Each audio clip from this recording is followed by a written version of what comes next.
Assalamualaikum warahmatullahi wabarakatuh. Di sini kami dari kelompok 4 sebagai penyaji akan mempresentasikan makalah kami yang berjudul Keberhasilan Lembaga Pendidikan.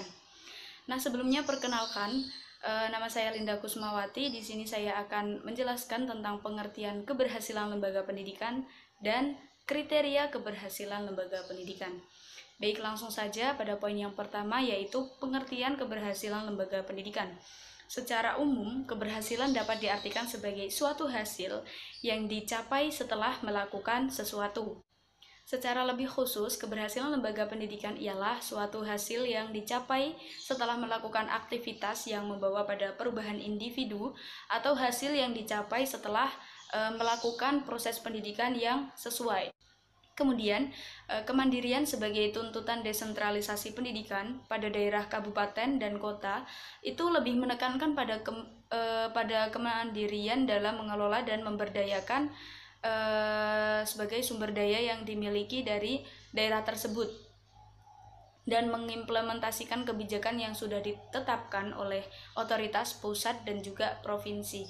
Nah, dengan adanya perbedaan dari sumber daya tersebut, maka berbeda juga dalam menangani urusan pendidikan. Setiap daerah itu berbeda-beda dalam menangani urusan pendidikan. Perbedaannya dapat terlihat dengan cara melihat bagaimana instansi tersebut mengorganisasikan instansi pengelola pendidikan. Nah, dari itu, pengorganisasian itu sebagai proses membagi kerja ke dalam tugas-tugas yang lebih kecil.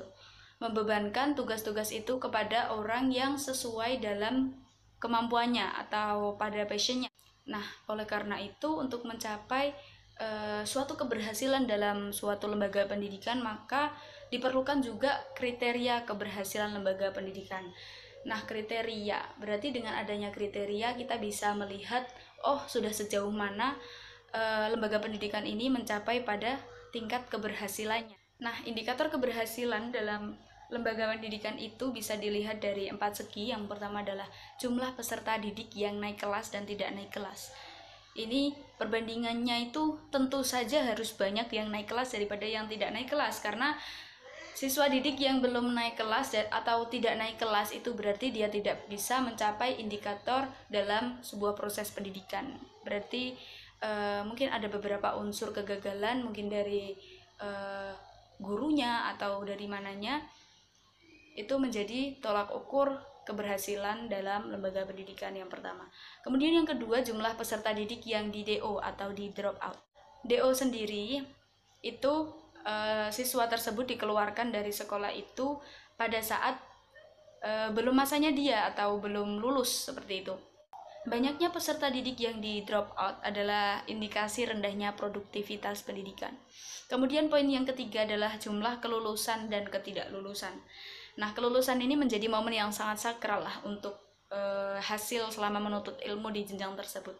Tentunya kelulusan pun melihat dari berbagai aspek, mulai dari akumulasi nilai raport, kemudian beberapa ujian yang dilewati, kemudian ada juga tugas akhir, apakah dia mampu menyelesaikan atau tidak. Jadi bisa menjadi aspek keberhasilan lembaga pendidikan juga. Dan yang terakhir, ini adanya keadaan hasil kelulusan peserta didik secara akademik.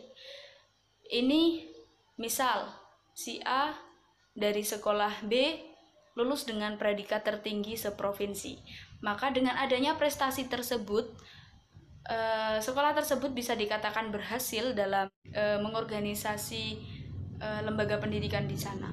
Nah, kemudian lulusannya jadi apa? Misal tahun 2013 lulusannya ada 10 orang menjadi guru, ada 8 orang menjadi tentara, ada 7 orang menjadi dokter. Nah, dari situ bisa juga menjadi kriteria keberhasilan dari suatu lembaga pendidikan. Mungkin itu dari saya. Selanjutnya akan dilanjutkan oleh pemateri yang kedua, yaitu Mbak Dwi Dian Alvera. Kepadanya saya persilahkan. Bab selanjutnya yaitu tentang fungsi kriteria keberhasilan suatu lembaga pendidikan. Nah, kriteria keberhasilan berfungsi untuk menentukan nilai suatu aspek dalam suatu komponen tertentu. Nah, pengelolaan suatu lembaga pendidikan yang efektif dan efisien ini menjadi syarat mutlak bagi keberhasilan organisasi tersebut. Tidak terkecuali lembaga pendidikan juga. akan semakin ditutup menjadi suatu organisasi yang tepat sasaran dan berdaya guna. Nah, sekolah sebagai lembaga pendidikan formal memerlukan suatu sistem pengelolaan yang profesional. Sebagai salah satu komponen utama dalam sistem pendidikan, selayaknya sekolah memberikan kontribusi yang nyata dalam meningkatkan kualitas SDM. Hal ini tidak terlepas dari seberapa baik sekolah tersebut dikelola, namun apabila sekolah dianalogikan sebagai mesin produksi, maka kualitas output akan relevan dengan kualitas mesinnya. Nah, keberhasilan suatu lembaga pendidikan, yaitu dalam kutip sekolah, merupakan keberhasilan kepala sekolah.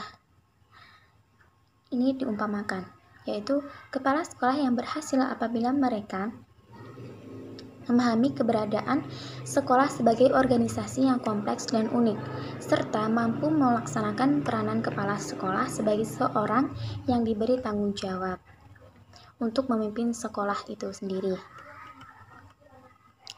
Sehingga keberhasilan kepemimpinan pada hakikatnya berkaitan dengan tingkat kepedulian seorang pemimpin terlibat terhadap kedua orientasi, yaitu apa yang telah dicapai oleh organisasi dan pembinaan terhadap organisasi.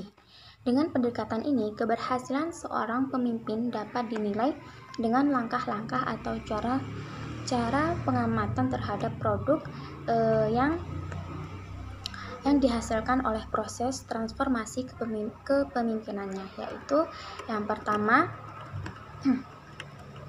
ada penampilan kelompok, dan yang kedua ada tercapainya tujuan kelompok, yang ketiga yaitu kelangsungan hidup kelompok, yang keempat yaitu pertumbuhan kelompok, yang kelima yaitu kemajuan kelompok menghadapi krisis, yang keenam bawahan merasa puas terhadap pemimpin, yang ketujuh ada bawahan di sini yaitu anggota guru atau staf dalam sekolah itu, kecuali kepala sekolah.